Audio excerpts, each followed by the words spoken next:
I need to check the names already used before writing the story. The band names from the file are Rachel, Daniel, Biscuit, Claire, Marcus, Simone, James, Lydia, Ren, Ivy, Gloria, Lauren, Owen, Patrick, Carver, Theo, Brianna, Petra, Nora, Faye, Aldous, Dale, Melissa, Garrett, Deborah, Carol, August, Margot, Brennan, Marin, Holden, Coralie, Wyatt, Verity, Mrs. Birdie, Hagen, Margaret Carey, Mrs. Halverson, Eleanor, Audrey, Colton, Sasha, Kevin, Sterling, Tanya, Lucian, Vittoria, Eduardo, Leah, Connor, Lily, Helen, Hannah, Nathaniel, Celeste, Priya, Weverly, Donnie, Steph, Rosie, June, Trevor, Diane, Maeve. New names I'll use: Isla, narrator, Daphne, sister, Grandma Ruth, grandmother, Felix, brother-in-law minor, Mr. Ashford, lawyer. My grandmother kept a journal for 31 years, and I never knew it existed until the day her lawyer walked into a room full of people who thought they'd already won. But I'm getting ahead of myself. Let me start where things actually started to fall apart.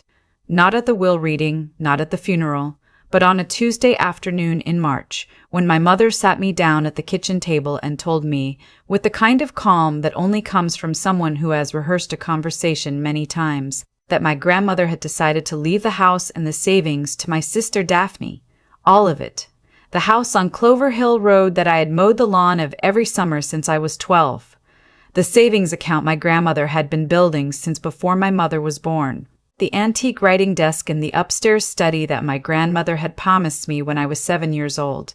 The one she'd let me sit at while she told me stories about her own childhood. The one that still had a little pencil mark on the left leg where I'd accidentally scratched it when I was 9 and cried about it for an hour because I thought I'd ruined something irreplaceable. All of it was going to Daphne. "Your grandmother loves you," my mother said. "This isn't about love.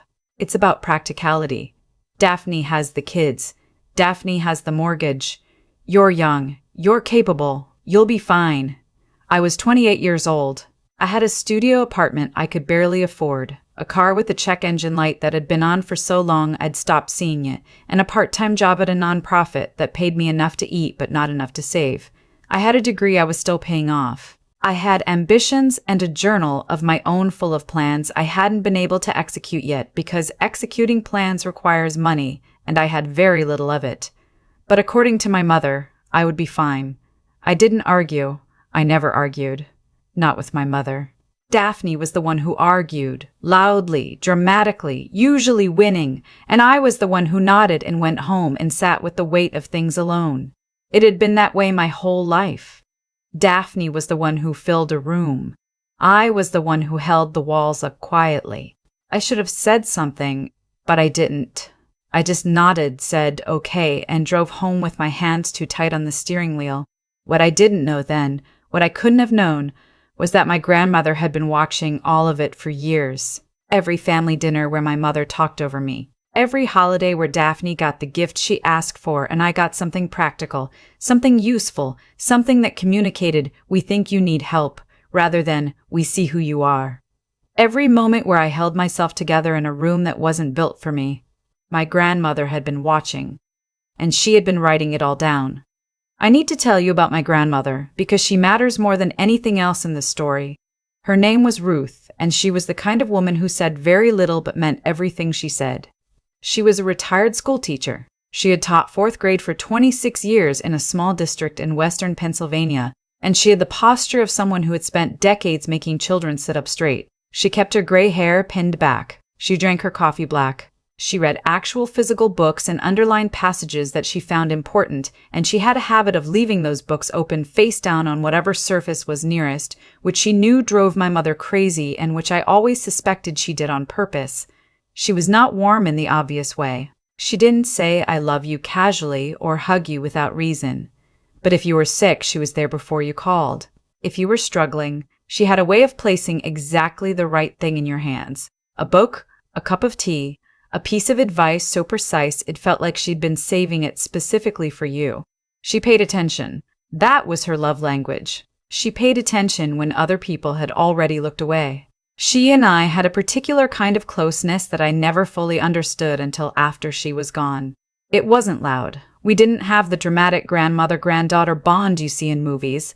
We just talked. We talked about books, about history, about the way certain decades felt different from each other, about what made a life feel like it meant something. She took my opinion seriously. She asked follow-up questions. She remembered what I'd told her months ago and brought it back up when it was relevant. Nobody else in my family did that for me. Not consistently. Not the way she did. Daphne, meanwhile, had a different relationship with our grandmother. Polished. Scheduled. Daphne visited on holidays and called on birthdays and always brought a nice bottle of wine and said the right things at the right moments. She was good at surfaces. I don't say that entirely as a criticism. It's a skill. Being likable. Being the right thing in the right room. Daphne had it. I just never quite learned it. But I think my grandmother saw the difference between a performance and a presence. I think she'd been a teacher long enough to know. She passed in November, a stroke, quick, which the doctor said was the kindest version of a terrible thing. She was 79. She had been healthy enough that her death still shocked us all, even though 79 is not young. When someone has always just been there, you stop factoring in the possibility that one day they won't be. The funeral was in her hometown at a small Lutheran church she'd attended since she was a girl. I helped carry the flowers. I sat in the second pew and didn't cry until we were back at the house afterward, and then I went into the bathroom and let myself fall apart for about 4 minutes and then washed my face and came back out. That's the kind of grief I do. Private, timed, contained. I've been told this isn't healthy. I've been told a lot of things. Daphne gave the eulogy. She was good at it. She made people laugh and then made them cry. I had offered to help write it, and Daphne had said, "I've got it," so I let her. My contribution was a framed photo collage I'd made of my grandmother from childhood through last year, which I'd stayed up 2 nights making, and which someone put in the corner of the reception room where most people didn't see it. I noticed, but I didn't say anything. I just got myself a cup of coffee and stood near the window and tried to memorize the feeling of that room because I knew once we left it, everything would start to become administrative. The will reading was scheduled for 3 weeks after the funeral at the office of my grandmother's attorney in Pittsburgh. His name was Mr. Ashford. He had been my grandmother's lawyer for close to 2 decades, one of those relationships that outlast the circumstances that started it. He had a quiet, precise manner about him, salt and pepper hair, glasses he pushed up with one finger when he was thinking. He'd called my mother to schedule the meeting, and my mother had called me to tell me I was welcome to attend, the phrasing of which, "welcome to attend," told me everything I needed to know about what she expected the results to be. We gathered in a conference room on a Thursday morning.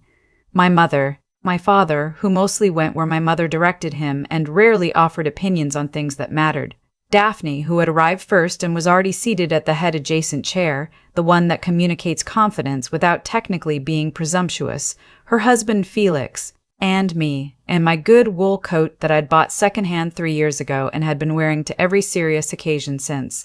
Mr. Ashford came in with a folder and a second, smaller envelope. He set the envelope slightly apart from everything else.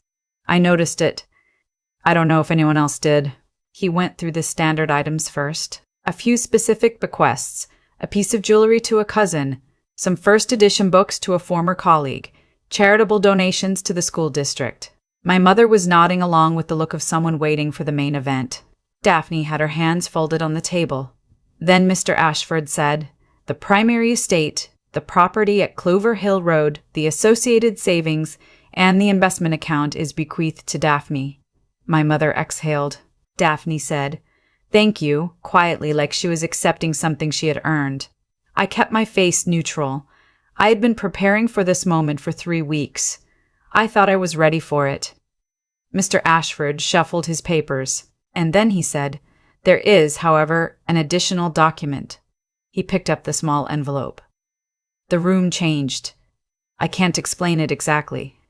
The temperature didn't shift, nobody moved, but something in the air did something different. I felt it in my chest before I understood it. "Ruth asked me to hold this separately," Mr. Ashford said, "and to read it only after the primary will had been presented.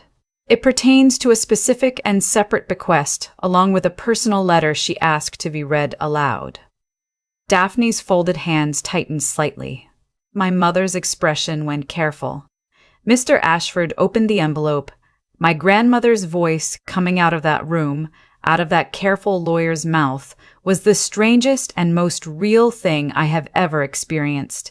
He read slowly, deliberately, the way you read something when you know every word matters.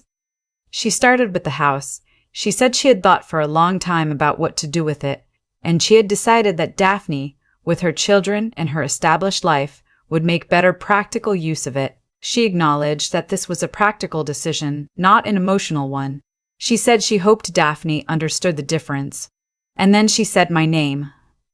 My granddaughter Isla has, for her entire life, been the kind of person who holds things together without being thanked for it. She has her grandfather's mind. Curious, patient, more interested in understanding than in being understood. For many years, I watched her be made smaller by people who should have made her feel larger. I want to address that now while I still can. I stopped breathing for a moment. Just for a second, I felt my father shift in his chair beside me. Mr. Ashford continued, I am leaving Isla, my writing desk, which I promised her when she was 7, and which she has never once asked me about since, because she is not the kind of person who asks for what she was promised. I am leaving her my journals, 31 years of them, kept in the cedar trunk in the upstairs study, and I am leaving her the separate account I have maintained in her name for the past 11 years, which currently holds $240,000. The room was absolutely silent. I started this account after Thanksgiving dinner, which I watched her mother speak over her for 45 minutes straight without once asking Isla a single question. I added to it every year. I want her to use it to build the life she has been building in her head for as long as I have known her. She knows what she wants. She has always known. She just hasn't had the ground under her feet to stand on. Daphne made a sound. Not a word, just a sound. My mother said, "What does that mean, a separate account?" Mr. Ashford looked up over his glasses. "It means exactly what it says. Ruth established and maintained the account independently. It has no connection to the primary estate." The journals, my grandmother's letter continued, and Mr. Maunder, Ashford kept reading, are not for anyone else. They are for Isla and for her alone. I have written honestly in them. I hope she finds them useful. I hope she finds them, at the very least, like a conversation we can keep having after I am no longer able to have it with her in person. I have loved her the way I love the students who surprise me, the quiet ones, the ones who came alive when you finally asked them the right question. I am sorry it took this letter to say so clearly. Some of us are better at the margins than at the center of the page. Mr. Ashford lowered the papers. The silence lasted about 4 seconds. Then Daphne said, "She had a secret account? For 11 years? And my mother said, this doesn't seem right. We should have been told." Ruth was fully within her legal rights, Mr. Ashford said. He said it the way someone says something they have been prepared to say. The account is in Isla's name. It has been since its establishment. There is nothing to contest. I don't want to tell this part of the story in a way that makes me seem triumphant, because that's not what I felt in that room. I felt something else entirely. I felt the particular grief of being seen clearly by someone only after they are gone. I felt the weight of 31 journals in a cedar trunk I hadn't opened yet. I felt the strange mass of 11 years, every Thanksgiving, every Christmas, every summer birthday, recalculated against an act of quiet love I hadn't known was happening.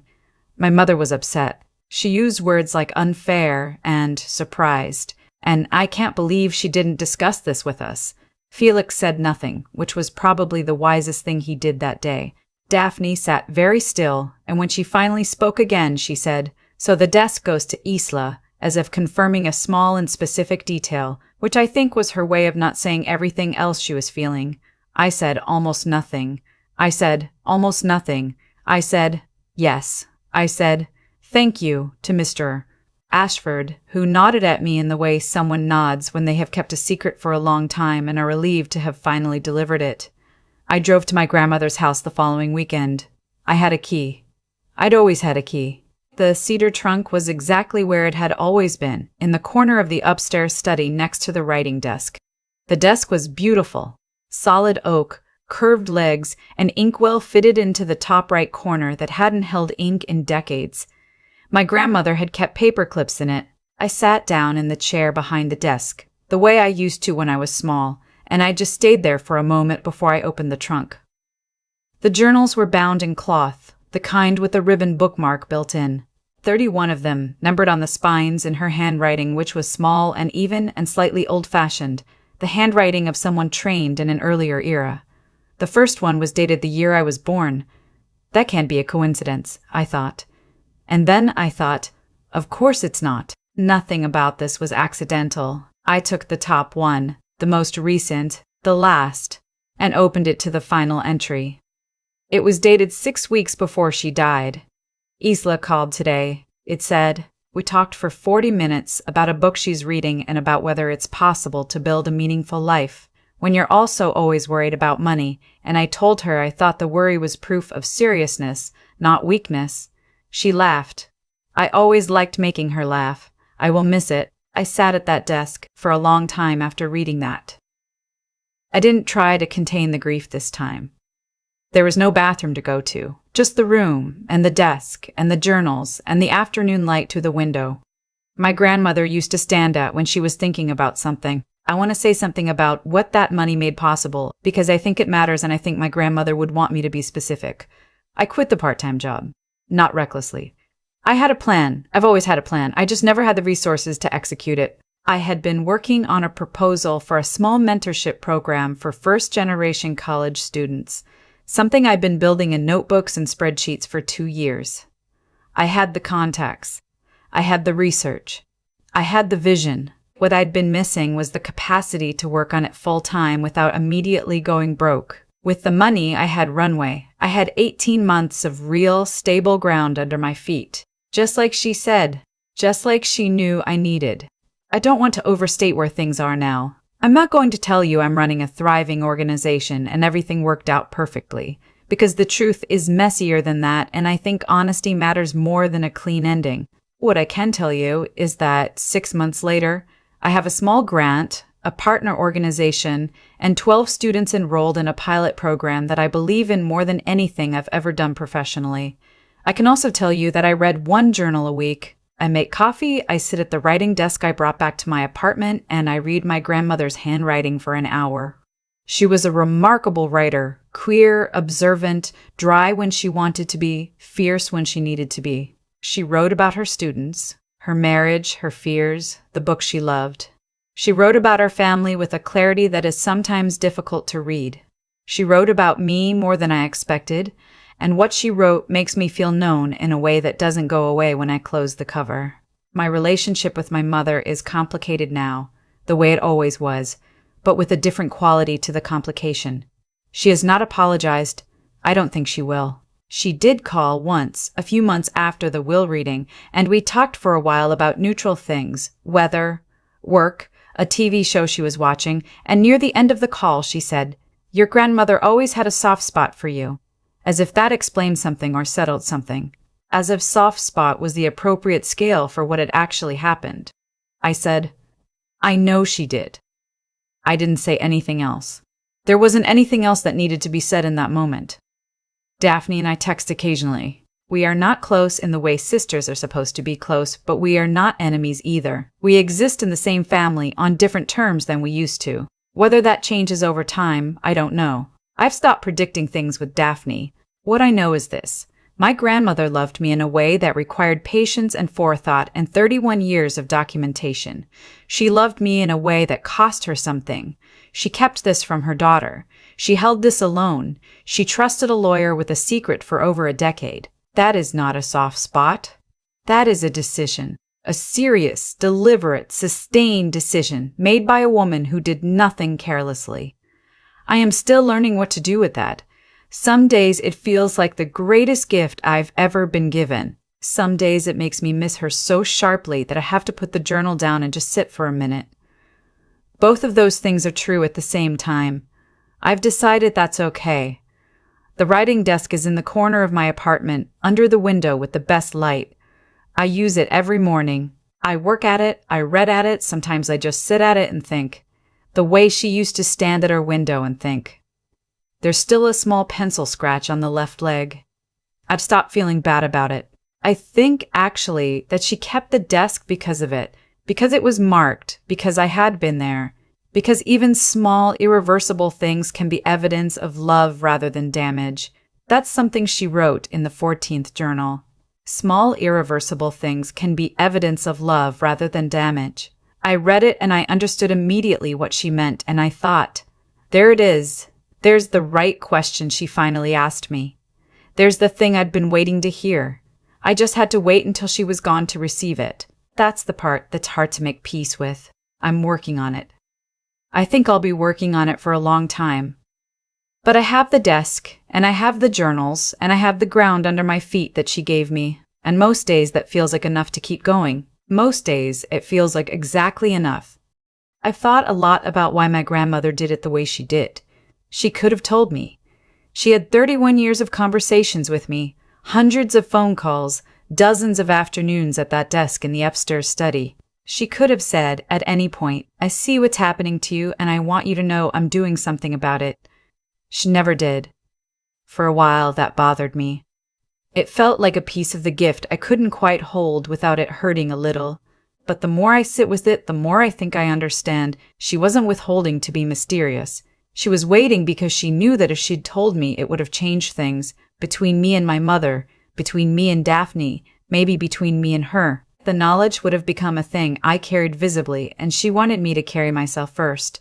She wanted to see what I'd build with nothing before she handed me something. That's the part people don't talk about when they tell stories like this one. Everyone wants the moment where the person who was overlooked finally gets what they deserve. And I understand that want. I felt it too. Sitting in that conference room while Mr. Ashford read her words in his careful, unhurried voice. But what stays with me isn't the $240,000. It's the 11 years. It's the fact that she watched and noticed and decided quietly, without applause, without anyone to validate the decision, that I was worth investing in. She did that alone. She sustained it alone. That kind of belief is its own form of intelligence and its own form of courage. I think about what it actually takes to be that kind of person. Not the person who receives the recognition, the person who gives it consistently, privately, over years, to someone the rest of the room has already stopped looking at. My grandmother was not a dramatic woman. She was not effusive or loud or given to grand gestures. She taught 4th grade for 26 years, and she paid attention, and she wrote things down, and she trusted that the truth, documented carefully enough, becomes something that can outlast the person who witnessed it. That's not luck. That's character. That's the result of 1,000 small decisions to stay honest and stay present, even when it would have been easier not to. And I think about what it means for me, the things she saw in me, the patience, the building in notebooks, the holding things together quietly. Those aren't qualities that were rewarded in my family growing up. They were overlooked, or occasionally used as evidence that I didn't need much. But she saw them as exactly what they were, the groundwork for something real. She saw my seriousness as a resource, not a deficit. That reframe, more than the money, more than the desk, more than anything, is what I'm still learning to carry. What I know now is this. The people who are made to feel small are not small. They are often the ones doing the most careful, most honest, most durable work. They're just doing it without an audience. And the people who make them feel small are not powerful. They are usually just louder. There is a difference, and it matters. And eventually, not always, not on any schedule you can predict, but eventually, the difference becomes visible to someone who is paying attention. My grandmother paid attention. I am trying every day to deserve that, and I am trying every day to be that for the students in my program, for the people in my life who are doing the real work quietly, for anyone who needs one person in the room to finally ask them the right question. That's what she left me, not just the desk, the obligation to see people clearly. I'm still learning how to hold it, but I'm learning.